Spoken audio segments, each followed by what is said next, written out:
sir. You're about to see something really special. Really thought this part of my life was behind me. Frenzy disappeared with the drinking 3 years ago. Why now?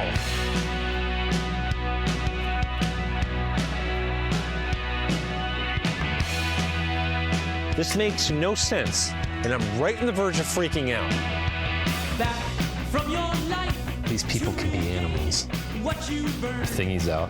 Some bitter things you should never. Good cheese. Learn.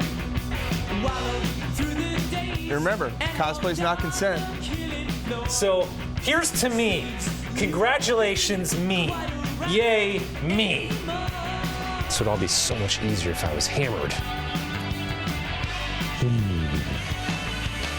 Hammered. Won't be there anymore. Right. You can take away the anger, but you leave behind the pain. It's your soul I New ventures are always scary. feel till I'm melting in Blah, blah, blah. Something positive and uplifting. tomorrow. But the hurt will still remain. In your soul I'll live forever till I'm melting in. Don't miss our new film, The Love Song of William H. Shaw, coming soon to a streaming service near you. Hey everyone, this is Clif from Talking Pondo. Just wanted to give you a quick heads up about spoilers on the show. We do talk about the films in a certain amount of detail, so you may want to watch the film first and then come back if you're not a fan of spoilers. Also, every now and then there's a little bit of adult language, so we wanted to give you fair warning on that. We hope you enjoy the episode, and we really appreciate you listening.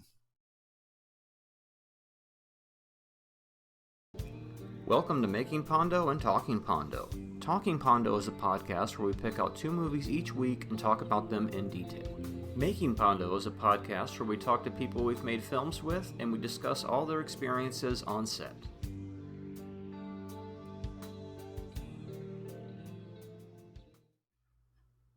And we're back. It's episode 11 of Talking Pondo once again. Yes, sir. How you doing, Marty? I'm hanging in there. And how are you this week, Cliff? Not too bad. Not too bad. Got through both of our movies here and got a bunch of notes. So I'm looking forward to it. Yeah. So we're back at it with 2 more movies. Yes. If you were with us last week, you already know what those movies are. But what movies did we watch this week? So I gave you A Knight's Tale in honor of Mo Henry, who was the negative cutter, and who passed away. And you gave me Running Scared. Not the 2006 Running Scared with Paul Walker. The 1986 Running Scared. Yes. The With original Gregory one. Hines. And yes, Gregory Hines and Billy Crystal. Mm-hmm. Yes, where they were both running a lot, and occasionally they did look scared. Occasionally they did look scared. And, you know, watching it earlier today, finishing it, I did make the observation that, or it was pointed out to me anyway, that Gregory Hines was a tap dancer, right? So, Right. of course he could run all over the place in the snow and shit, you know. It's like, oh, he's perfectly agile to do this. I'm thinking that's probably got him the part. Probably helped get him the part. But Well, anyway, let's start with Running Scared since you went there right off the bat. So, Running Scared, 1986. We're back to 1986, the year of the Manhattan Project, the year of I probably watched every single movie made this year. Every single movie made this year, yes. This was when I wrote it on videotape. I remember this as a videotape staple. It's nice to see it in widescreen finally. Yeah. We used to watch it in a really crammed pan and scan, washed out videotape, and it's like, oh, look at this. This is actually, you know, like a nice wide scope scale. It's got a lot of color to it. The executive producer, director of photography, and the director of the movie are all the same person. Peter Hyams. Very interesting that I guess he knew exactly what he wanted as far as picture goes. A director who likes to operate his own camera. I'm not sure if he was the camera operator as the DP. Some operate, some don't, you know. But yeah, DP's usually focused on what lighting and cinematography, right? So And so what I want to say first off, before I let you go off on a tear here, is I really like in certain 80s movies where they're in the bar and it just has that perfect 80s bar lighting. And you just don't get that outside of that decade. That type of stuff ended around Cocktail Roadhouse, but here we are right in the middle of the 80s. We're right in between Beverly Hills Cop and 48 Hours, but we haven't gotten to Lethal Weapon yet. So this is where the buddy cop movie was floating in the middle here. But there's some scenes in bars where it's just like, you talk about nostalgia for somebody who lived through the 80s. Wow. Just a trip. Well, you and I feel like you and I kind of did some growing up in bars because our parents worked in them. So that was, I agree with you. It felt, the movie feels very 80s. Like right away, the soundtrack of the movie, when it starts, has that Axel Foley, Beverly Hills Cop feel. The theme song was, of course, written for the movie, and it's just so 80s. And I feel like that's sort of where the movie starts to fail, right? Like, the good 80s comedies like this had kind of a soundtrack that really worked. Either it was Lethal Weapon stayed away from writing music for the film, but like Beverly Hills Cop, that soundtrack was huge. Axel F. They're trying to capitalize on that. They're trying to kind of capitalize on that, and it didn't really work. The movie doesn't seem to kind of take itself seriously right from the get-go. Like it seems to be very flippant. It's super. I was just immediately like, hey, it's Joey Pants as the annoying little dude in the movie. Okay, that's fun. Right? Yeah, it was a weird cast. Yeah. It's like, what? Yeah. You get Laszlo from Real Genius working alongside Manolo from Scarface as the other two guys. That's bizarre. Yes. That was really interesting too. That was fun to see. I also spotted the guy who played Pal in Uncle Buck. He was wearing a leather jacket in one of the scenes and was in the film, which I thought was funny. Was Joey Pants playing a Latin dude? Because like the accent seemed to kind of come and go. Yeah, I didn't know what he was doing there. It was some sort of like punk thing with the hair, but it was like, is it like Latin? Because you got old Jimmy Smits, who Jimmy Smits is the guy that you call when you're just like, who are we going to put in this role who can act? And you're like, well, okay, we'll get Jimmy Smits.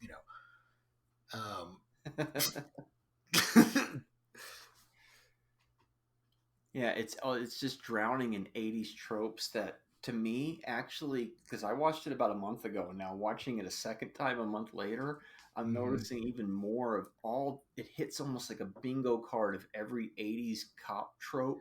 Yeah. Where I'm surprised they didn't run over a fucking fruit cart at one point. And so that's made it more funny for me because it's almost a self-parody as it's aged.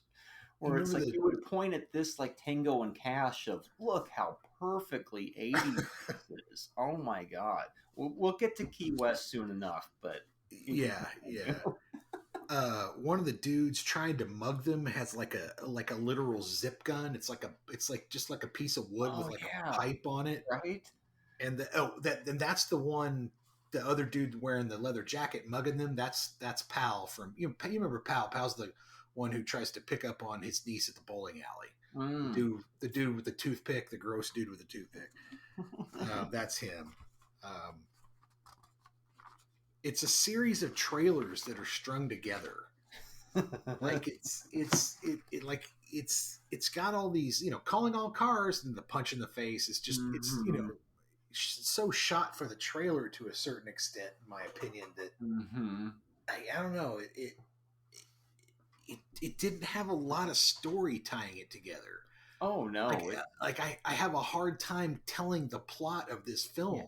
The plot of this film is two cops who get tired and they go to one of them gets some money, so they go to Key West and they decide to retire, but they come back and they still want to bust a guy, but then it's like, what? To Key West. It's like, what? Just go to Key West. It made a little more sense to me the second time watching it again. For some reason, when I was like 12, it made perfect sense, but by watching it now, I'm like, okay, this is an example of, it felt anyway, you have 4 or 5 stories that by themselves are pretty boring, but you try to stack them all together, and it's like, okay, let's try to evenly mix them all together between chasing the coke fiend, retiring to Key West, and having some sort of personal relationships, right? And so we go in between all these storylines. Oh, and we also have the other two rookie cops that were trying to take our job. But isn't it weird that in perfect 80s bloated, coked out fashion, almost halfway through the movie, then we decide to retire and go Right. to Then Key we West. decide to, it's really weird. In So where we- 40K in 86. Well, how much money is that now? It's like, what is that? Like maybe $150,000 or something like that. It doesn't Mhm. seem like a lot to retire Right. on. Well, yeah, they're going to buy that bar and, you know. It, I have a note here that says this movie is like mind Novocaine. It makes my brain numb. Oh, yeah, I think it's Since on I purpose. was a kid watching this movie, my mind kind of drifts when I'm watching. I have to force myself to focus on it. Yeah. Like I'm kind of like, oh, go back to watching the movie. Go back to watching the movie. It's it, the yeah. Its bits don't seem to like. A lot of its bits sort of seem to rely on some sort of inside joke that I don't feel I'm in on. Right, In a way. like we're supposed to already pick up on this world, and it's like, but you didn't. Yeah. I don't know who anybody is. Set it or- up. Yeah. That's why the second viewing, it's like, oh, it's just all tropey. They're just the two kind of crazy cops. He's the coke guy with the Uzis, because more 80s, more Uzis. We're back to that again. And then we have the rookie Yep. cops trying to take their job. We have the inept police chief. We have the love interests that are just tacked on for no real reason. Jump! I'm telling you to jump! It's not even that far to jump, you know? I'm like, this has become comedy meat to me now, and I think that stuff was supposed to be played serious. But see, you're putting Billy Crystal as this hardened Chicago hardened Chicago cop. wise ass. It's very Yeah. hard to buy him as that. But once I drifted away from it, it became funnier this time because I'm like, this is so ridiculous that it's like, what? They're driving Speaking of on the train ridiculous, there's tracks. Boy, they fucked those Oh trucks God, up that on was train track, that right? was just like there's no way. But there's a scene in like about 30 minutes in where they're having a What's the gun battle logic here. and they come across these Uzis and they're like, oh look, Uzis, and they just leave the Uzis and proceed with these little 38 pistols to fight dudes with Uzis. It's like, what is going on? It doesn't make any Don't worry, I'm a crack detective from Chicago. I'm not only am I bulletproof, I don't need, I just need this little gun. It's fine. And talk about letting Billy Crystal improvise in When Harry Met Sally. He had to have been improvising left and right on this one. There was a little behind the scenes thing in the making of where it was just like, oh yeah, it feels like they're letting him run on almost every scene to tack on the joke. Well, and some of that made it into the trailer, like the scene where he calls and, the call with the, oh no, the man on Jeopardy got the question wrong. That's classic. I spotted Raymond Chow about 31 minutes in. He's from Big Trouble in Little China. Oh, that's right. So we have more John Carpenter alert. Yeah. Yeah, that was weird cool. Gastic, man. Yeah. It was in the plot is like, Joey Pants is a traitor, and here comes Jimmy Smits, and it's a double turn of a double turn, and it's what the hell is going on? What the hell is going on? And the boss is my Coke. He wanted a Pepsi. You see, the classic dress down by the boss. Take a break, Callahan. It was. Yeah, you can mark your bingo card. And then suddenly we're in Key West. Where and we then suddenly we're in Key most West. 80s montages of 80s films. Yep. Oh my God. Yep. Just like I was telling Adrian earlier, you have to promise me that if we end up in Key West, that we have this much fun. Yes.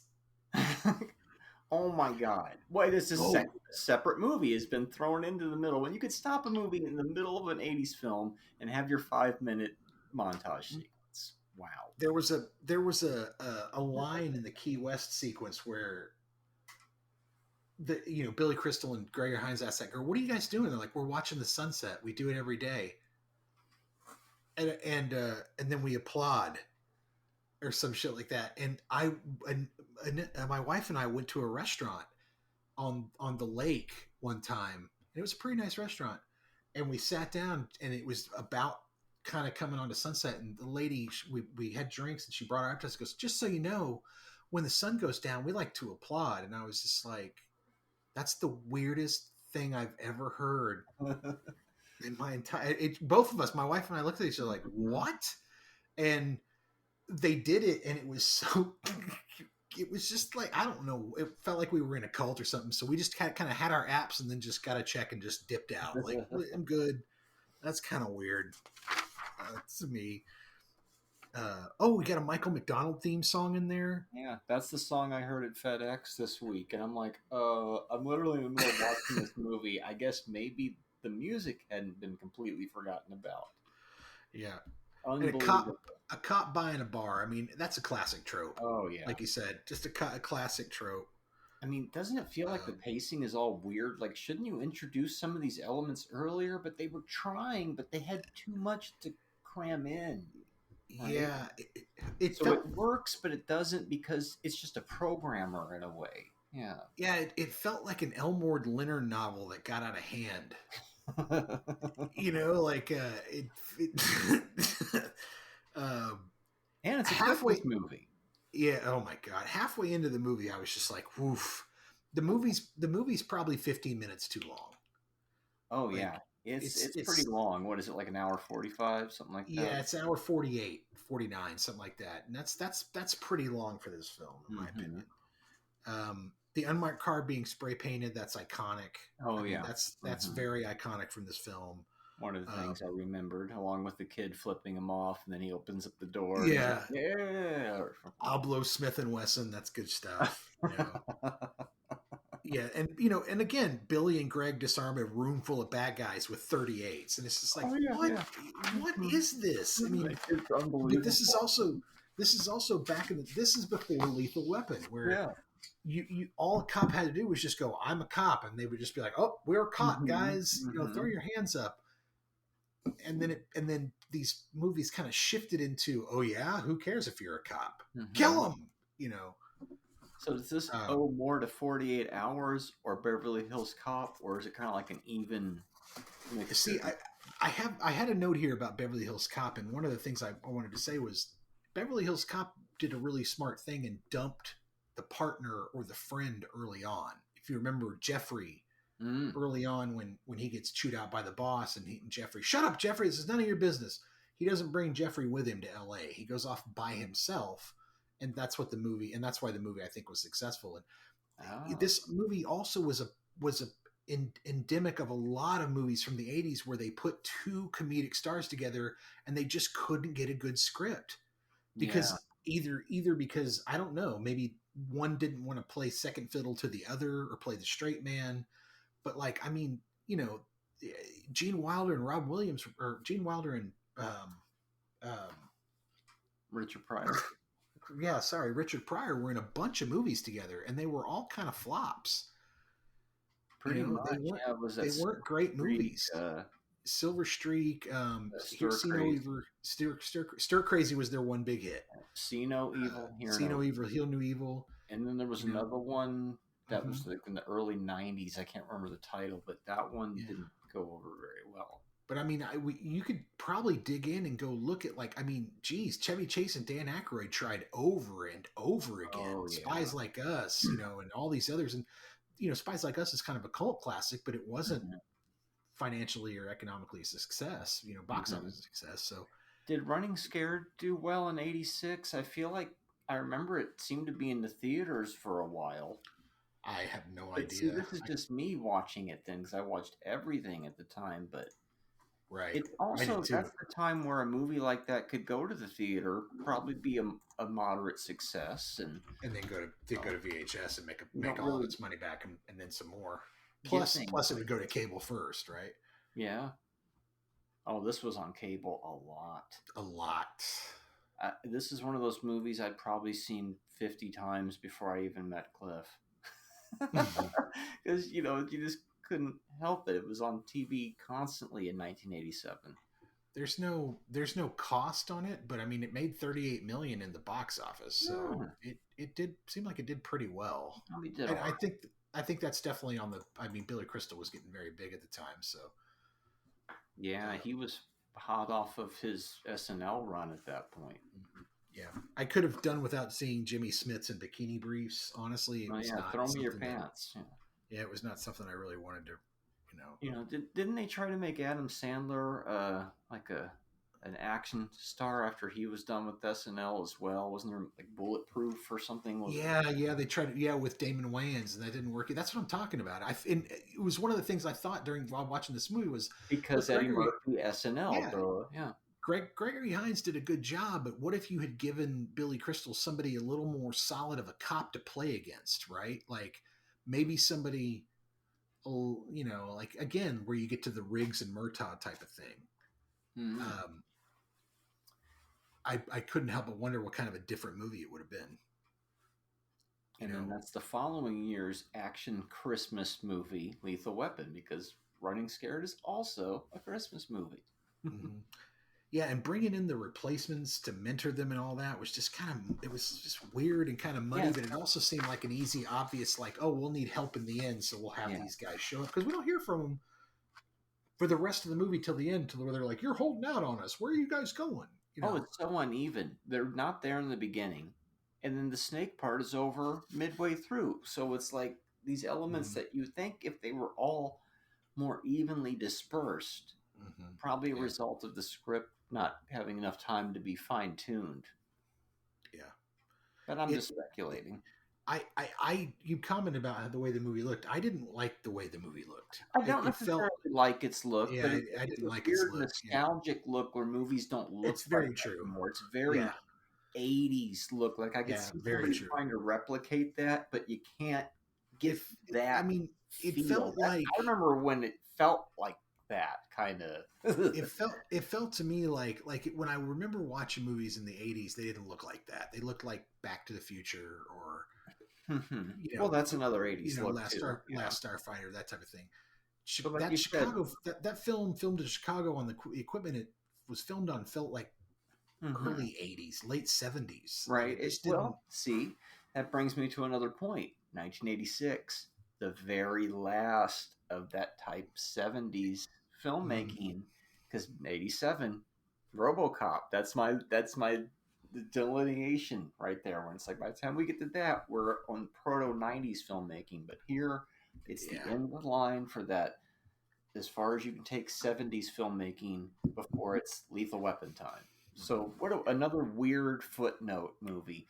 Not necessarily unique film. There's many other movies like this. We featured movies on here where we're like, well, there's not another movie like that, but there's other movies like this. But this one, it's so it's very trope. Yeah, it's very singular. Yeah, I agree. It does so many things. It tries to do so many things, and it just doesn't do any of them really, really, really well. Like it's just like, okay, I mean, okay, you know, there's parts of it that are funny. There's, you know, oh, if I stab her again, she's gonna leave me. You know, these silly lines that are kind of funny throwaway stuff. The Billy Crystal phone call, and you know, it just should have been so much better. All that talent, you know, that they had in the film. You know, you had Pants, you had Gregory Hines, you had Billy Crystal, you had Jimmy Schmitz, you had a good cast and some decent supporting people too. Probably the guy who played Carla's wife from Cheers plays the boss. I can't remember his name, but you know, it should have been, it should have been better. I don't know. It just didn't seem to fire right. Like the beach just didn't. It's like listening to a drummer just play a song where he's just not perfectly in time. That's what's so weird about it is it's like its pacing is bizarre. Where elements are popping in like, whoa, it's way too late in the movie to go to Key West or suddenly have these other two cops show up. Exactly. But now Joey Pants is gone and we got half the movie to go. It's very, very weird. And if the movie if the movie didn't have all that, it might be completely forgettable. Maybe it's this weird shit that's making it stand out at me. Yeah. Like so strange. That sudden music montage when they get Julio's Mercedes was just the weirdest. Like, I mean, we're 2/3 of the way through the movie, and they're just like, montage. montage. Let's show off the city of Chicago. It's Mhm. just like, what in the world? Not only do we get 80s montage, we get 80s breakdancing montage in this movie. Wow.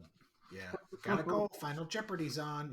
That's the trailer right there. That's It's- from the It's trailer. 1986, and we're still getting breakdancing. That's got to be like that last tail end, because in 1987, you probably weren't seeing breakdancing anymore.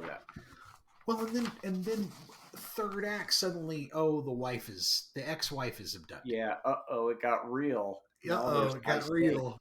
Well, who else are they going to kidnap? Juan? Right. There's no other characters in the movie. I know, it's just this movie's not making it's not making much sense here. Mhm. But okay, everything about this movie should have worked. Like Mhm.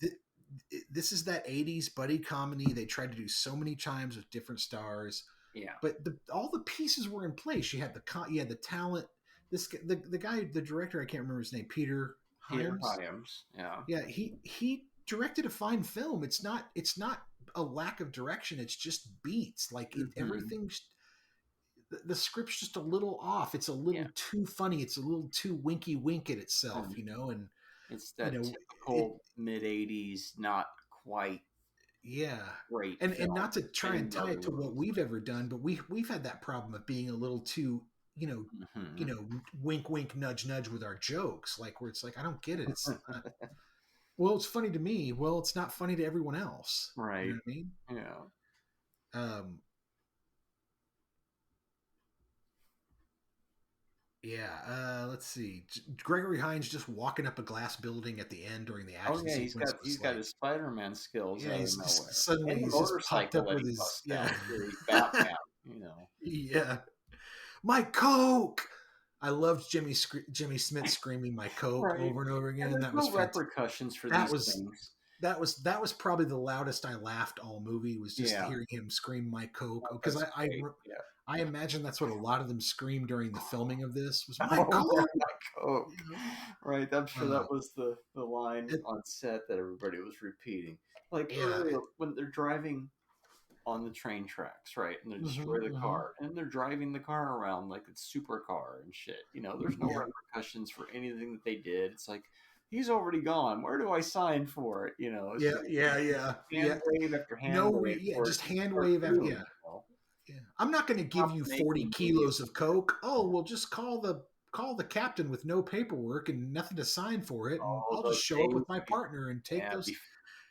Didn't make any sense. Kids, there was a time before caller ID where you could do shit like this. No Star 69. If you got Billy Crystal who can do the voice of the police chief, then you too can check out all the cocaine as evidence and then drop it on the ground. As much as you want. As much as you want. And then Jimmy Smits Switch. Jimmy Smith. Jimmy Switch. Drop fucking Coke and scream, "My Coke, my Coke." First he wanted your pants. Not Joey pants, their pants, because he had no pants. Oh, it happens a couple times with different characters in this movie.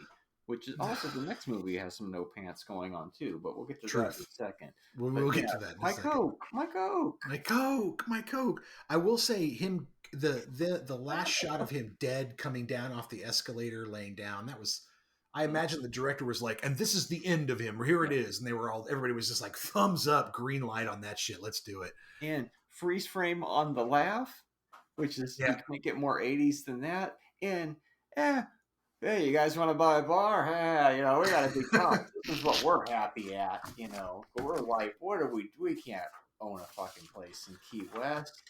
And you know what? Terrible. I don't feel bad about killing anybody. No. That guy was a fuckhead. He tried to kill us. That's right. He tried to kill everybody. So they have no remorse. They don't have to go see any kind of police counseling. And it's this weird movie that happens in a bubble that has no consequences and no. And they give Laszlo and Manolo a cigar, right? Yep. And that's the sign of respect. Here's a cigar. We're gonna limp out of here with our gunshot wounds and go on with our lives. It's the weird things about this movie that I appreciate after all these years. Like when you see Billy Crystal's apartment for that one brief scene. and it's all like sports bobbleheads in a Battlezone arcade game. The Battlezone arcade game, yeah. I got to applaud the set director because that feels like that would be his home. True.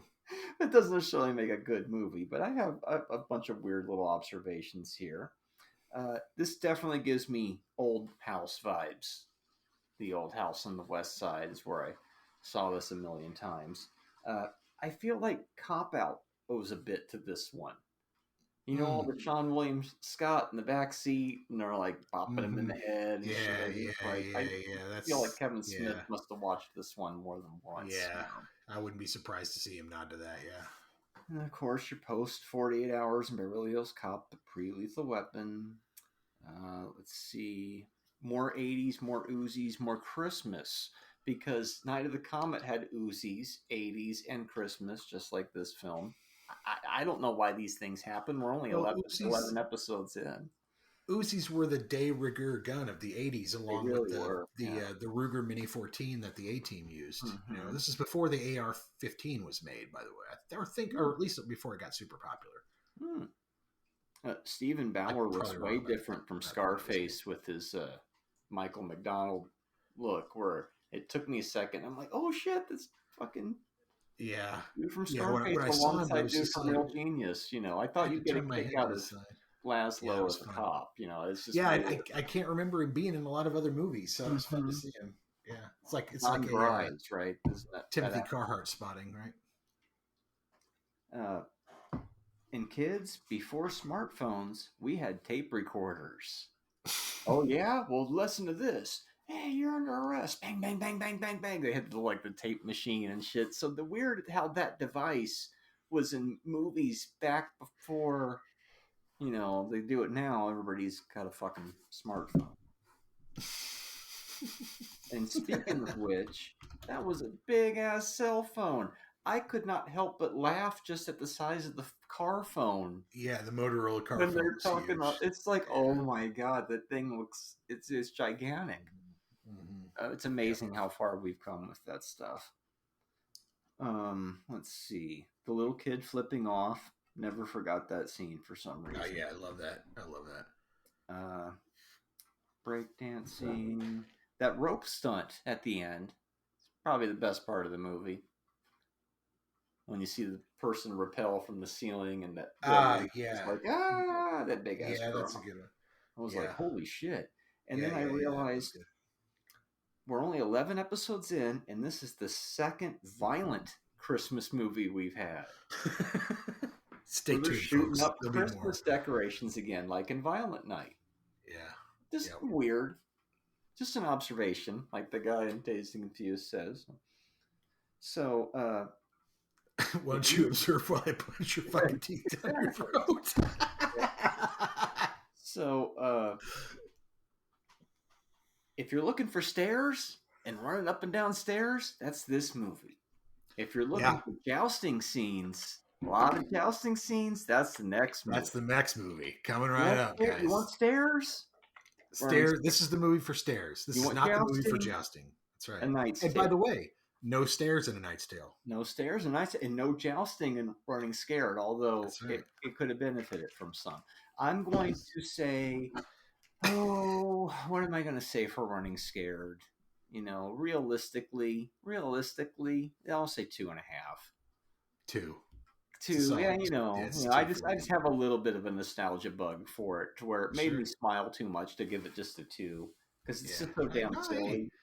Call it what you got to call it, man. I'm not judging you. I'm not judging your call at all. But for me, it's a 2. I wouldn't watch it again, other than for nostalgia purposes. Yeah, I'm not going to no 3 or anything with that. It's too much. So that moves us into A Knight's Tale. Yeah, your choice for the week. Mm-hmm. Then A Knight's Tale, another movie from the aughts. Cliff brings me back to the aughts, this time to the early aughts, 2001. 2001. Yeah. Where, let's face it, 2001, it's basically year 11 of the 90s. It's not true. This is the movie that, like, to me, The Matrix closes off the 90s in 99, and this kind of kicks off the knots, the 2001s to me. Yeah. This is a clean separation between the two.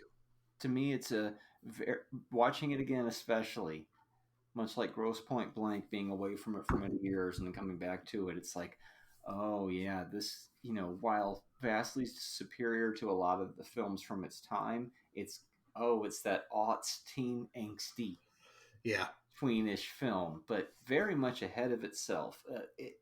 It's interesting to compare and contrast this to Honor Amongst Thieves in a way, where it's like, because I considered that kind of a tween D&D, obviously D&D right movie, but But anyways, A Knight's Tale.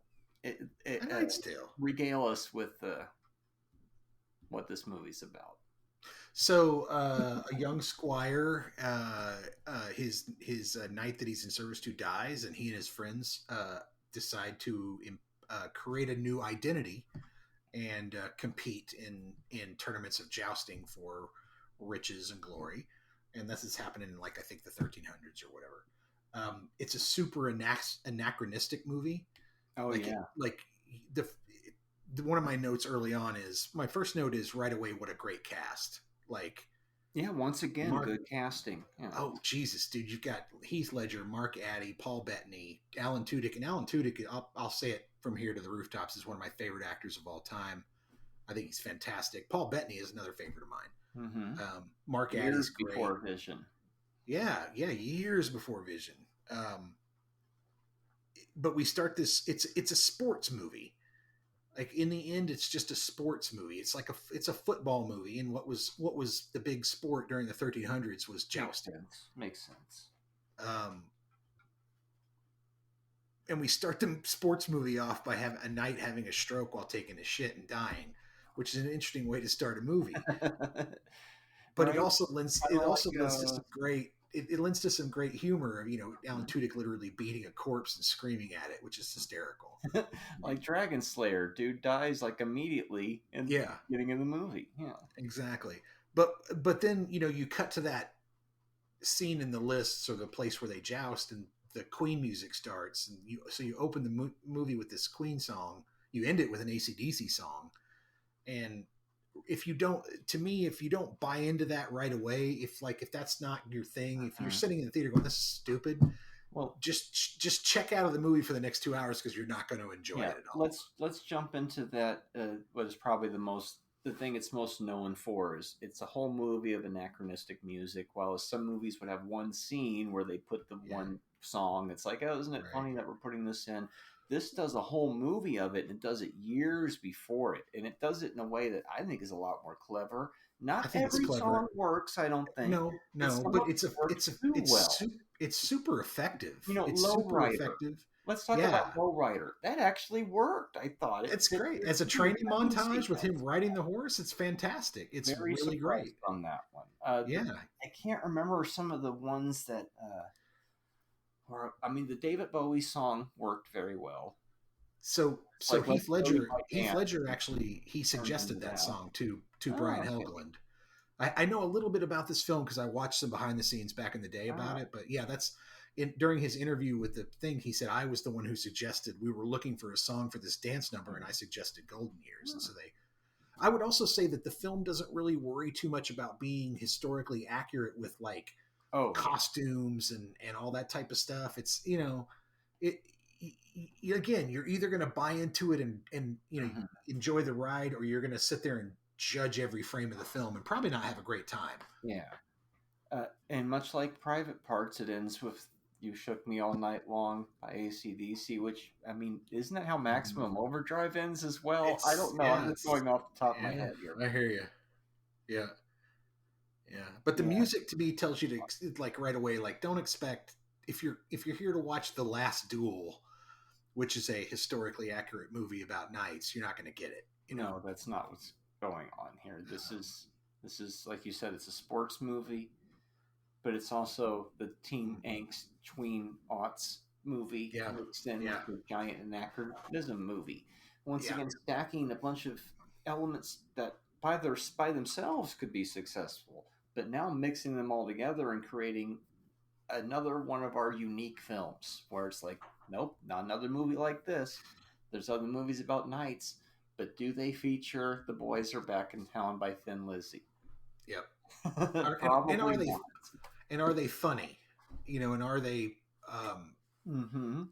the movie really tries to draw you in. Again, it does its best to say, look, just come along with the ride. We're going to do some things and have some fun. Mm-hmm. But if if you're not into that, then you're not into it. You're not going to enjoy it. That cast though is just crushing it throughout the movie. Like in Chaucer's entrance is one of the great entrances of the character of all time. Just these three dudes walking down the road and they turn around and here comes this buck naked dude just walking up to him. Hey, how you doing? Mm-hmm. And they're like, well, hey, what are you doing? Right, there weren't decency laws back then.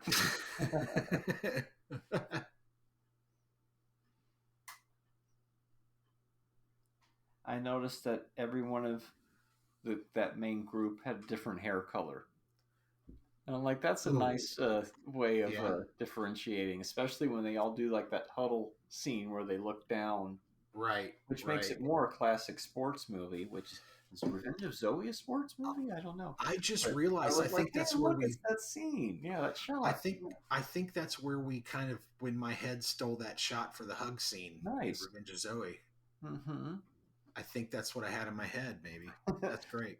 Because that one, when I noticed that, I immediately, every time I see that shot in a movie, the huddle shot, I think of when we did it in Revenge of Zoe, and it's like, oh, that's cool. It was nice to see this one in high def for the first time. I think I'd seen it on DVD, maybe around 02. It looks great. It's a good looking film. Very nice transfer, yeah. Mm-hmm. Very well shot, very open. There's some long shots that really demand being seen on a big screen. Mm-hmm. Like this one, you can watch it at home, but this one is meant to be watched on a big screen with a crowd. Yeah, I imagine that the second unit had a lot to do in this film. Shooting all those jousting scenes and getting everything done. One of the things I noticed was that obviously the areas where they jousted, they didn't just build those areas, because you can see like the the grass is worn down in the areas where they're jousting. But if you look under the stands where they're at, you can see grass is growing up 12, 14, 16 inches high, because they're not mowing under that. So those stands have been there for a while. And so they're obviously filming in places where this jousting stuff is either practice areas or, kind of, areas for plays or whatever. Anyways, Czech Republic. I was curious. So I waited credits, and it said it was pretty much, I think, if not all, mostly shot there. Well, maybe I'm wrong. Maybe they built it and then the grass grew up while they were waiting for everybody to show up. I mean, that could be it too. I'm not sure. I read that I saw in a behind the scenes thing that they used cardboard or balsa wood for the lances, and the lances were hollow, and they filled the lances with thick pasta like tagliatelle and linguine and stuff, so that when they hit and they broke open, all that pasta would explode and make it look like splinters flying. So I thought that was a pretty cool idea. Well, people, if you like exploding jousting sticks, this is the movie for you. Yeah. Because how many times do you think you see a joust? If it's less than 10, I'd be absolutely shocked. If it's less than 20, I'd be pretty shocked, honestly. And there's a couple other subjects that we would be remiss not to talk about. Is that correct? Am I using my words right again? One of them is the Joust video game from Atari. Came out years before this, but how many quarters did you waste on that game? Or so many freaking quarters.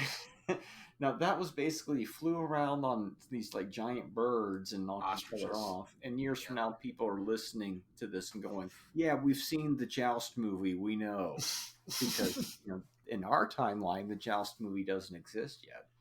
And also, Heath Ledger only made a handful of movies, and this is one of them.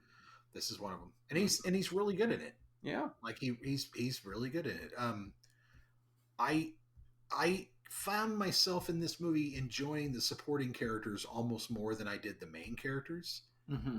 Like I really without the supporting cast, what's going on here? I mean, the mains were great, but like there's that little back and forth between Mark Addy and the girls. What do they call it? A lady in waiting, little French girl. Right. better looking than the actual main actress.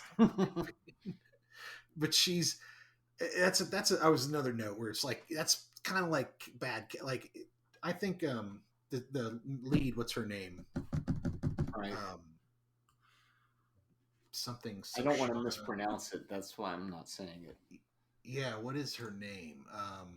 She was also in The Order with Heath Ledger, I believe. Yeah, and from what I understand, she was a DJ. She was discovered as a DJ. Oh. It's like and Shannon Salsaman or something Shannon like that. I know I'm saying Salsaman. it wrong. Yeah, that's it. Shannon, but her first name's Shannon. Yeah, that's her. Salsaman. I think you're right.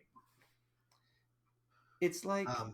but she's not, honestly, she's not that great of an actress. It's her first film, so, she's a little flat in places. And to cast somebody who's or more attractive than her is kind of distracting. I think maybe you should have not have done that. I wouldn't have. But then, whatever.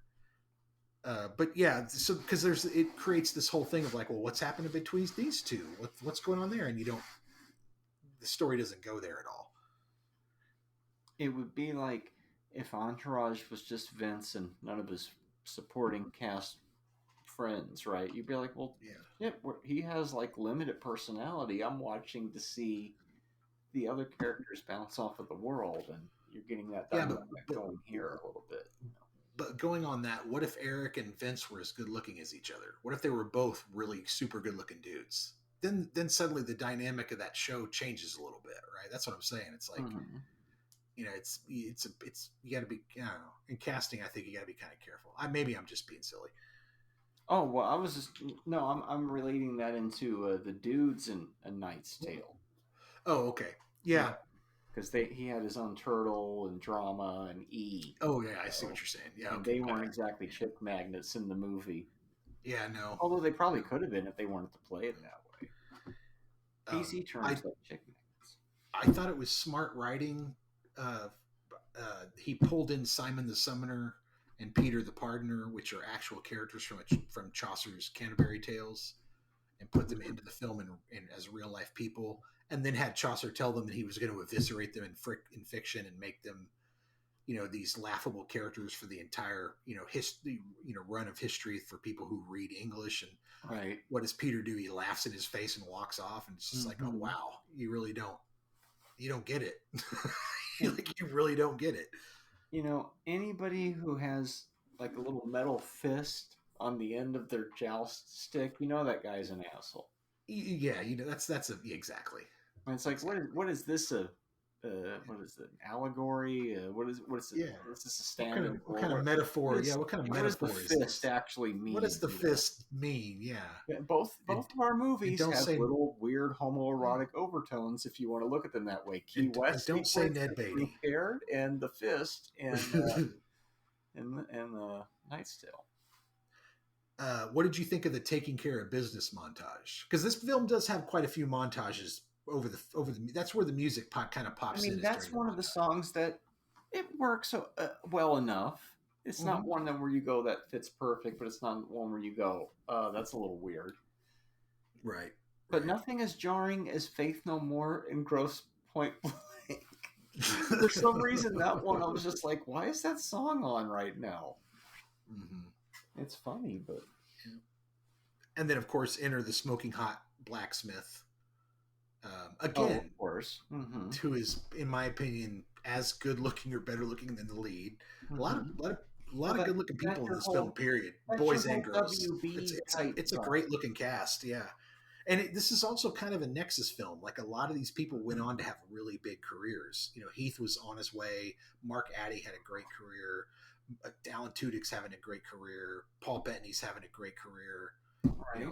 On and on and on. It's the whole point of it. It's like Ever After, that movie. It's like we're just gonna watch the beautiful people do their beautiful thing. Do their beautiful thing. The made up dance. It reminded me of Top Secret a little bit.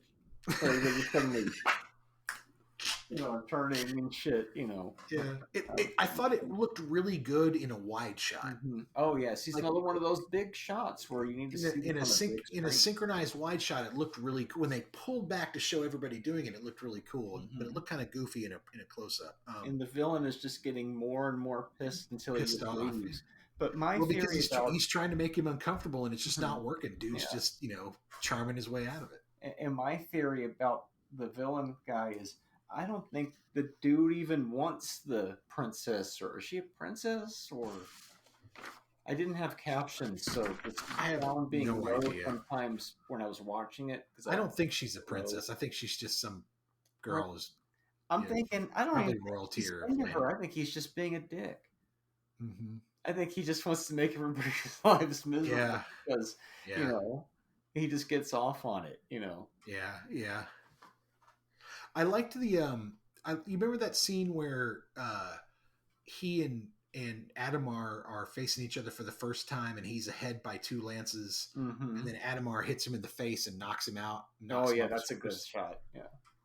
And then we cut away to his past. I thought that was super effective. Like there's just this moment where you see the mask fly off his face and he kind of gasps, and then bang, we're in the past when he's a kid. And I thought, man, that's super effective. Like that's really, really well done.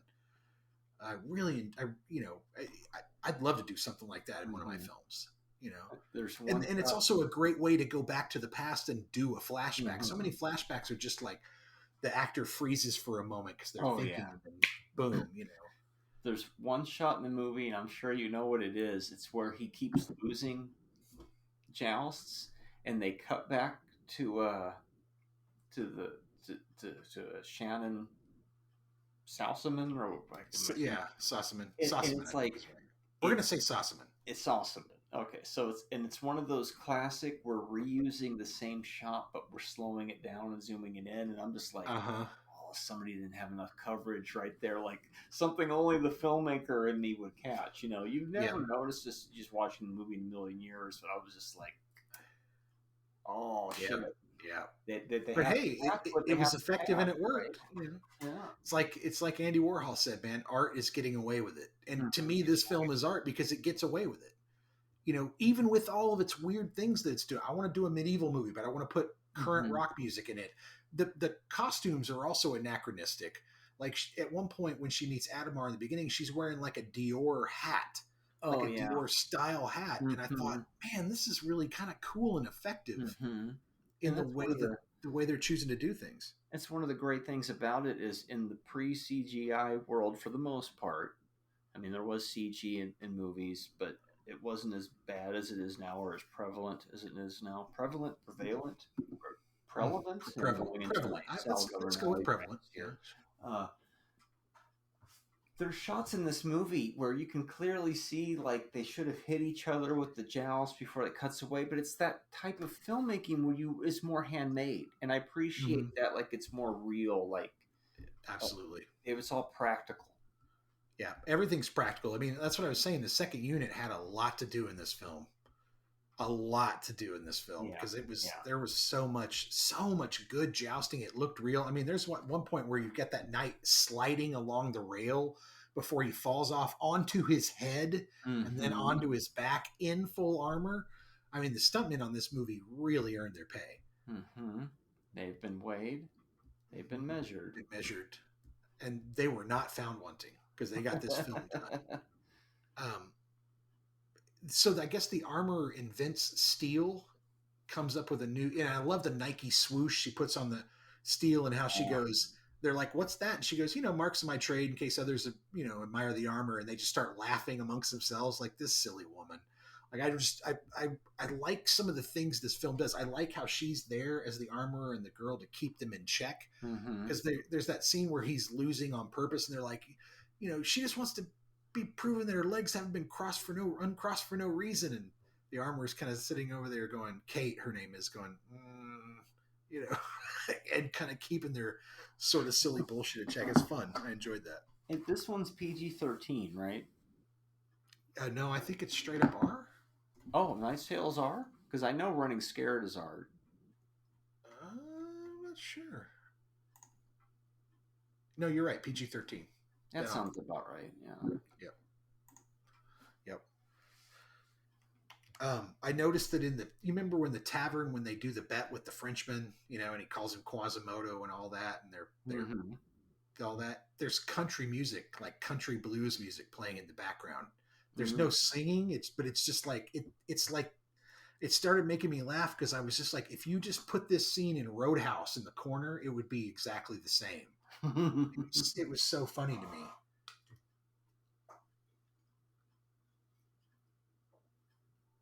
Between this movie, Sisu, and Buster Scruggs, within 11 episodes of this particular format, we've already had 3 movies that have hangings in them. Oh, really? Isn't that weird? That's interesting. Just the weird things that I pick up on. I'm like, hey, there's somebody hanging in the background, because they refer to that guy like, that's what happens, blah, blah. Like in Sisu, they hang him in that one, and in Buster Scruggs is the meme of your first time. So just odd. I feel like Helgeland wrote a great ensemble film. Like he gave every actor their opportunity. Obviously he's carrying the movie, but you've got Mark Addy getting to do some of his stuff. You've got Addy's just supporting and just nailing it all the way through. But you've got Paul Bettany with those great introductions where he's doing the Seeker of Serenity, the Protector of Italian Virginity, all that stuff. And then you've got Tudyk, who is just obsessed with food and willing to beat he's like a violent coward where he's like, he'll fight at the drop of a hat, but he's also afraid to death at the same time. And then of course you've got the strong female blacksmith. I don't know. It's the weakness in the movie to me is the love story, which is it's just a little weak. Oh yeah, that's the WB part of the movie, the angsty. But that was appealing to an audience at the time, I feel like they could have left the dad in the past. Like the movie's 2 hours long. Oh yeah, the blind dad who comes back and gets a great seat that he can't see anything from. Yeah, he gets 50-yard line Super Bowl seats, but he can't see anything. Like, what's the point? It took me a second. I'm like, oh, that's the dad that dropped him off, and he went away. Yeah, but I feel like they could have just left him in the past as like a dude who, it's a long movie. Like when he talks to the little girl who's also very annoying. These are to me, these are some of the flaws of the film. He talks to the little girl. She's super cute, super annoying. And says, oh yeah, he lives right over there. She could have said, oh no, he died several years ago. Oh, that's disappointing. And then you just go on with the film, and instead of him being caught by Adamar over him being poor, he's caught with what's her name, and she's been betrothed to Adamar, and that's the whole deal. Now we have rewrites. And now we're in rewrites. But you still have the same stocks, big joust, saved by the king saved by the prince king aspect. Yeah. Without having to mess with that whole, I don't know, it just felt a little too touchy-feely for me. A little too easy. Me of that was the time period where it seemed like longer movies were getting fashionable. We would just come off of Fellowship of the Ring, and so it's like, oh, you got your hefty, Renaissance-based 2-hour and 15-minute movie, Yeah. And so what would be a deleted scene about him talking to that little girl, or shortened down perhaps, is right. Or like checked in this movie. Or him being told to rewrite it a bit to change things up and shorten it, I don't think anybody was telling them what to do when they were making this movie. I mean, I wasn't there.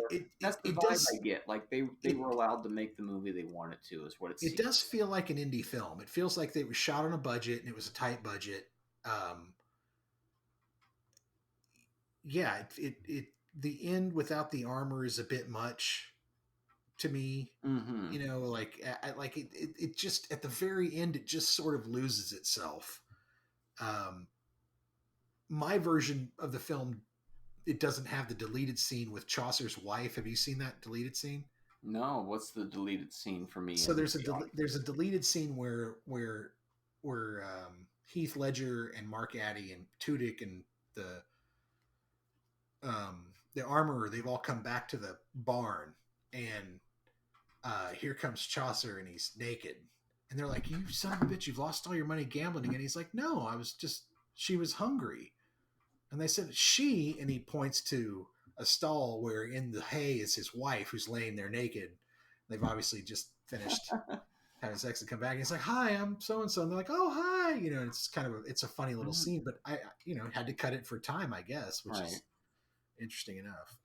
This is also a Marvel movie. It really is. You know, he hasn't been Vision yet, but if you watch past the end credits, you get a fart scene. And that's how the movie ends. So if you walked out before the cover of Weird Al Champion, you get a fart scene where the one guy can't fart. I'm so glad you watched all the way through the credits and saw that. I was going to ask for this show. You know, it's part of it, I think. I Folks, find weird things in the credits sometimes to talk about, but that part was like, and it ends with dude can't fart as loud as everybody else. So there you go. Yep. Folks, one of my favorite things about Marty, and we met when I was 16, you were 15. 1988? Yeah, 1988. Wow. Yeah. But we were both film buffs, huge film fans. And that's how we kind of met and started talking. And I remember we went to see a movie because we both wanted to see it. Like, let's go see this. And I got up to leave when the movie was over, and you were just sitting there. And I was like, "What are you doing?" And you're like, "I'm watching the credits." And I was like, "Really?" So I just kind of sat down because I didn't want to go outside the movie, just stand there by myself and wait on you. And that's kind of where I started watching the end credits of movies. Like, I started really appreciating it. You're like, all these people worked on this fucking thing. I'm going to, and then you would point out like, "Oh, that guy, I recognize that name." Because this is before the internet, folks, when you could just type in somebody's name and figure out that they had worked on 15 films. You had to kind of remember who worked on what. Mm-hmm. You had to watch the credits, but anyway, what I had pointed out to me a few years ago, and it makes sense, is, oh yeah, of course you want to sit through the end credits. It's the only opportunity you get to hear some of the pieces of score uninterrupted. That's true. That's very true. Yeah. So to me, the whole theme of this movie is cheaters never win, Marty. That's the theme of the movie. Right. If you're a cheater, you're not going to win. Mm-hmm. The film stick inside your fist. Yeah. It's nothing but, what did she say? Spun sugar and black boot. How dare you? He's tipped it, the son of a bitch. And that this movie is like what 14-year-olds think people in the old English talk like in the medieval times. Like this, the vernacular. At one point, that prince says, "This is my word, and as such, it is beyond contestation." And I was just like, "Contestation?" Okay. I remember that line. That's the guy who he was merciful to comes back. Yes, he's actually the prince of England. Mm-hmm. The film kind of tends to one up itself, and maybe at the end it kind of loses its charm. But overall, I imagine if you haven't seen it before, you'll have quite a fun ride if you just buy the ticket and just buckle in and enjoy it. There's nothing wrong with this movie. It's fine. Solid 3.5 for me. Oh, you're going 3.5. Yeah. Okay, Clif is 3.5. Yeah, solid 3.5. I think it's unique. You're not going to see another movie like it. It's especially if you like D&D, if you like fantasy films, if you like that type of stuff, you're gonna eat this up. Yeah, and it's another one along with Honor Amongst Thieves, Dragon Slayer, and this movie. We keep hitting that theme. Keep hitting those, yeah, yep. And I'm giving it 2.5 stars. Really? Okay. I enjoy both movies. It's fun. Mm-hmm. It's not blowing me away, but for what it is, if I rate it just on the scale of tween movies, it goes more 3.5 to 4, because it's better than a lot of those type of films that can be kind of insipid or not be for a whole audience. That anybody can watch this movie and get something out of it. Yeah, to me, it's 80% regular film, 20% tween, and I can kind of skip through the 20% tween to get what I want out of it, and it's pretty rewatchable as compared to running scared, which I'm not gonna. You've had enough of that. I've had enough Funny of that. because I thought I did too, and then I'm like, well, I put it off for the show. I might not ever get back to it.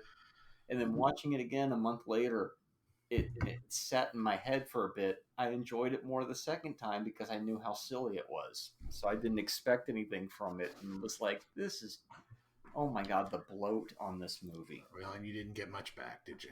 No, but I got a good laugh or two. So Dividend on that stock was negative. mm-hmm. So what do you got for me this week? We're in the stocks next time. Well, yeah, so I stayed first this time. So, okay, so A Knight's Tale. Uh-oh. Much like A Boy and His Dog, it unlocked something in the playlist or my idea of movies to show, where I had my idea of movies to pick from, and now it's been interrupted because You're gonna give me of Knight The Riders, Knight's aren't you? Tale. It's kind of like if you play a video game and you unlock something. Well, you have unlocked something. Have I unlocked So, Knight Riders by Is it going to Rosicrucian? be more Paul Bettany? It could. Well, not just yet. Maybe before you know it. That would have tied in. Could it be more movies about Chicago because of Running Scared? No. It's A Knight's Tale. So we saw one movie about jousting. Let's watch another movie about jousting, because there's not a better time to watch Knight Riders than next I week. fucking knew it. I knew Because it. It's another I knew bloated it. movie from exactly 20 years before, about the same length, probably has the same amount of jousting in it, only difference they're on motorcycles and they're trying to be dramatic. Does it Ed work? Harris and Tom Let's Savini. see. We'll see. And that one I had way down the line, but Wow. it only made sense to have knights and knights. It makes no sense. But I'm not okay. putting. I could have showed you Boogie Nights, but that's not even.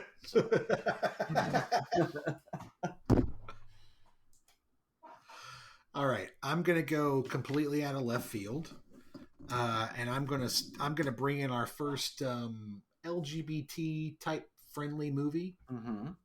and I'm gonna give you Priscilla, Queen of the Desert, Oh, okay. Well, this is which in my opinion is probably one of the best of those type of movies ever made. I think don't know it's if I've ever seen it. yeah. I'm interested to see what you think about it. I really am. Anyway, so that's what's on the schedule for you. Wow. As we hit our 12th episode of Talking Pondo, which let me see if you do the math. 3, 4, 5, 2, we're somewhere around episode 16, 17 16 overall. or 17, something Because like we that. have every third or every fourth week, right? You get 3 talkings and then you get a making. You know, And Making Pondo is where we talk to people that we've made movies with, and Talking Pondo is where we talk about movies other people made. Mm-hmm. And who knows? Eventually, maybe we'll bring those people in and talk to them about movies. Mm-hmm. Never know. Yeah. But until then, You have Marty? a week to watch Knight Riders and Priscilla, Queen of the Desert, back to back. Now, is That's, Priscilla, Queen of the Desert, is that an Australian movie? it is. Oh, we're going back to Down Under. We were Yes. just there last week with the highly polarizing road games. And interesting enough, it is also a road film. Oh, neat. So there's a tie there. I didn't even realize that until just now. Interesting. Maybe we get some So that'll Patrick be fun. Swayze finally around here. So. All right. And until John next week. Leguizamo. But that's all next time. We'll see you then, Marty.